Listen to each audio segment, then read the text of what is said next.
আমরা দেখাবো যে ছাদের রডের জালিটা কীভাবে বাঁধা হয়। তো এখানে প্রথমত আমাদের আরের যে রডগুলো, এই টোটাল একটা সাইড, একটা বিম থেকে আরেকটা বিম পর্যন্ত এটাকে খাটাল বলা হয়। এই একটা খাটালের মধ্যে যখন আমরা 11 ইঞ্চি বাই 11 ইঞ্চি এই রডগুলো বিমের রডের মধ্যে থেকে চলে যাবে, বিমের রডের ভেতর থেকে যাবে। প্রথমে এই আরের রডগুলো আমরা দিলাম। এখানে কিন্তু 11 ইঞ্চির উপরে ফের আরেকটা রড পড়েছে উপরে, সেই জন্যে আমরা এই 11 ইঞ্চি থেকে এই 11 ইঞ্চি এই দুজনের মাঝখানে আরেকটা রড পড়েছে, এই রডটা উপর থেকে যাচ্ছে আর 11 ইঞ্চি বা 11 ইঞ্চি রড নিচে থেকে যাচ্ছে। ঠিক তেমন ওপরে যখন রডটা পড়বে তখন 11 ইঞ্চি বা 11 ইঞ্চি আবার উপরে পড়বে। ঠিক এইভাবে আরের দিকে রডও প্রথমে বিমের নিচে থেকে যাবে 11 ইঞ্চি বা 11 ইঞ্চি বিমের নিচে। এইভাবে যাওয়ার পর চারিদিকে রডটা পড়ে গেল।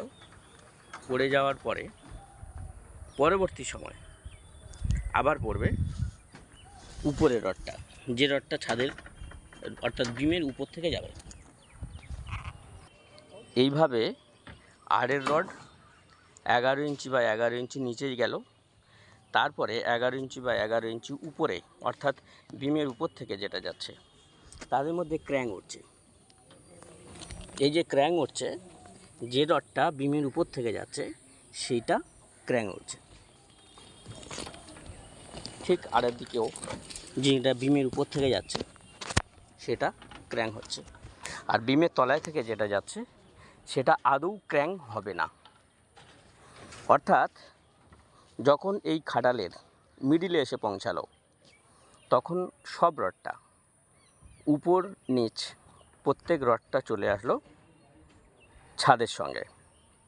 এই ছাদের নিচে যখন গুটকা বসবে তখন ছাদের নিচে ওই মশলাটা চলে আসবে।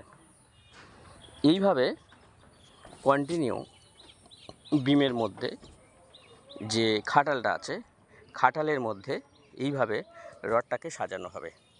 অর্থাৎ মাঝখানে চলে আসলো আমার এখানে 11 ইঞ্চির হাফ 5.5 ইঞ্চি।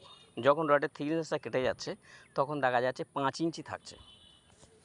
এই 5 বাই 5 রডের জালি বসছে। এইখানে টোটাল রডটা থাকবে 8 রড 8 mm।